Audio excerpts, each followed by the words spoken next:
Good morning. We left Portland Marina last night and dropped the hook in the harbour so we can make an early start and begin our journey around the south of England. We want to catch the tide so we can go around the inner channel for the Portland Bill as we head on down to Babbacombe Bay. The weather is predominantly from the northwest stroke north, so it looks like we're going to be doing a beat most of the way, but it's quite light winds, around about 7 knots, so there's a good chance I'll be able to get the Purple Warrior out. So let's get going.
So, why are we heading round Portland Bill at slack water?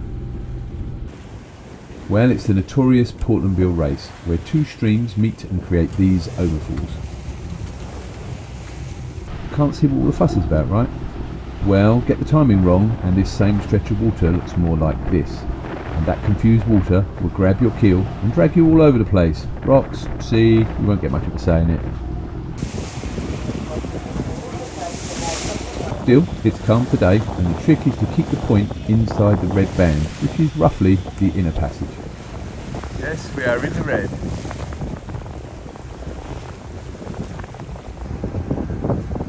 It's a smile.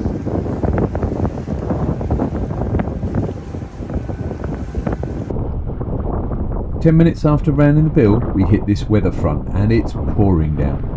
Interestingly, we saw this on the horizon coming towards us and did nothing to prepare. Still, we learnt that lesson quickly.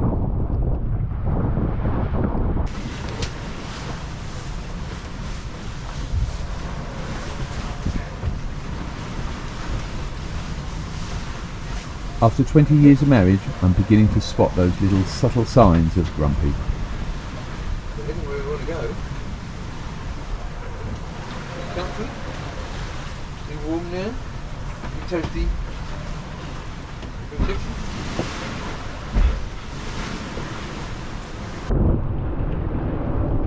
And 2 hours later, there's no sign of it improving.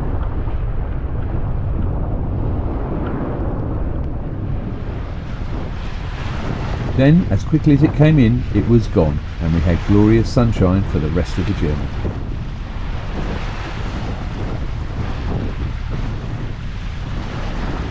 And even Sam started to relax into the beat. Okay, Sam, that's a little too relaxed. There, that's better.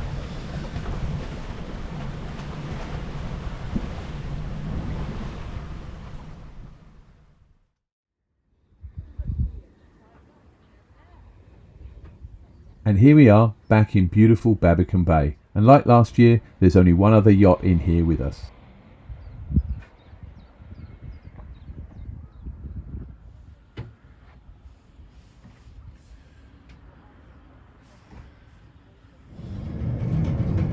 Unlike last year, the cable car is working again, and it's only $3.50 return. Unfortunately, the car driver still looks a little broken.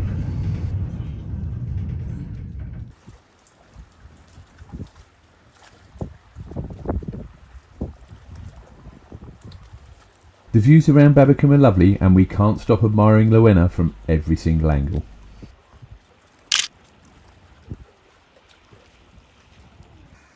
The short dinghy ride around the headland to Crab Beach is well worth the effort, and even if it's a little rocky, you're likely to get this little cove all to yourself.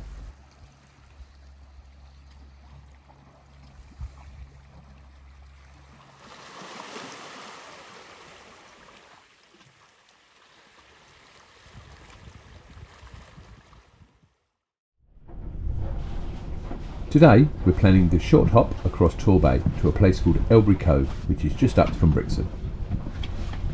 The procedure we generally use for weighing anchor is Sam on the helm and me directing from the bow. Did you turn the windlass off? Oh, it's never been off actually, is it? Right. Ready, Captain. We're in 2.9 metres of water. So, can you turn us to starboard, please? Okay, turning to starboard. I'm in neutral, so.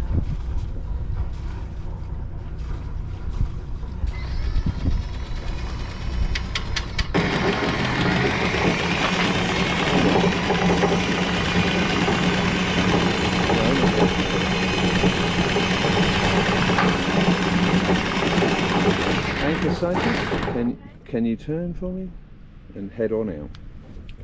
So, hard to port. Bit more power.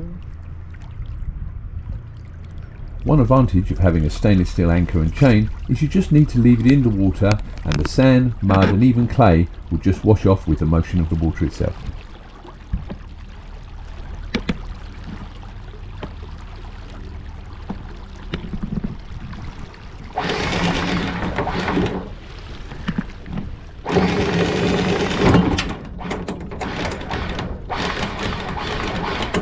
Look at that, lovely and clean and no effort at all. Anchor is home.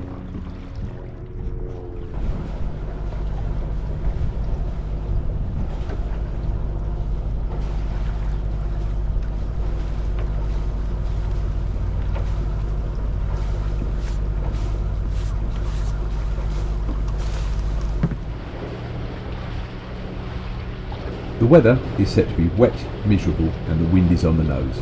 As we only have an hour's journey, the decision is to motor all the way but just have the sails ready to go should we have any issues.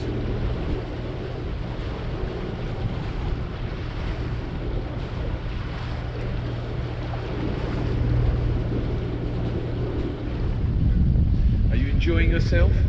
Yes, Captain. Because you're motoring, aren't you? Yes.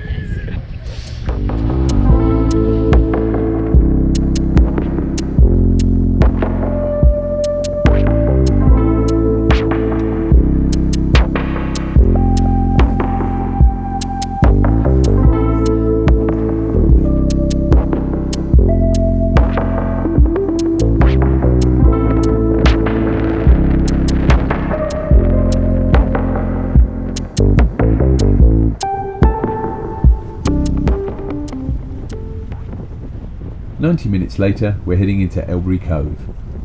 We've just dodged 3 fish farms and are now on approach. We already know about the seagrass, but many of the obstacles are not marked on the chart, so again it's one up at the bow and one on the helm.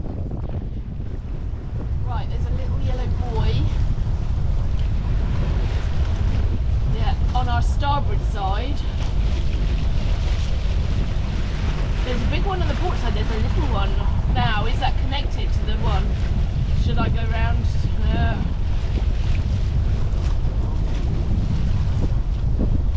Yeah.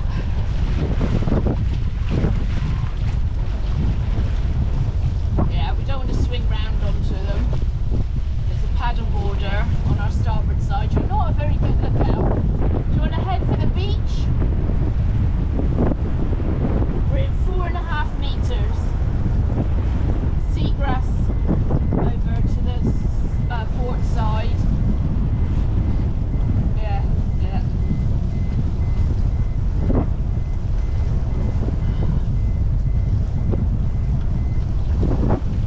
4 metres.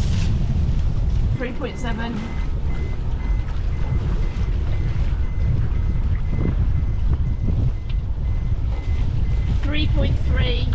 We're dropping off now. I'm going into neutral now.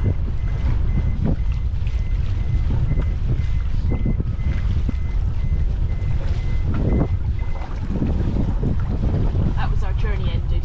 So 3.2. Okay. 20 metres please. Yeah.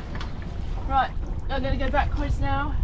Generally, we both work out the scope required and come up with the same number, but not this time. Okay, well add it up then. You're in 3 metres water. So, how do we work it out? Well, we take our depth, which is measured from the bottom of the keel on Luena, then add 2 metres to bring it to the waterline, another metre will bring it to the bow. I'll add 2 for tide. Then, in calm water, we generally put out a scope of 4 to 1.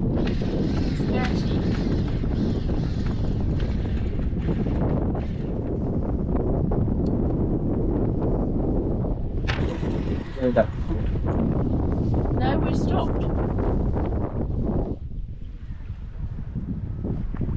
Sorry, I wanted to go the reverse. Sorry. With the anchor set, it's time to deploy our snubber, which is used to take the load off of the bow roller and the windlass. On Luena, we use an octiplat bridle, which attaches to the 2 bow cleats, and a chain hook, which is then connected to the anchor chain. This requires some stretching out over the bow, which is a little reminder of just how fat I'm getting.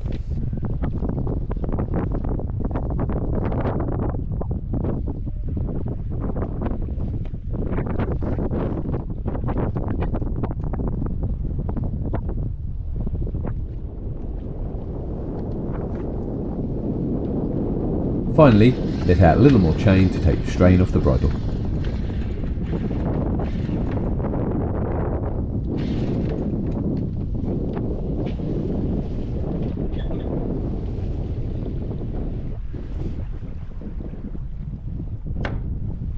Now, if only that was the last of the jobs. Next, we need the anchor ball.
Next time, we're exploring along the Elbury coastline. We find out what happens when you don't pay your harbour dues in Brixham, and we continue sailing in the rain. Until next time, stay safe.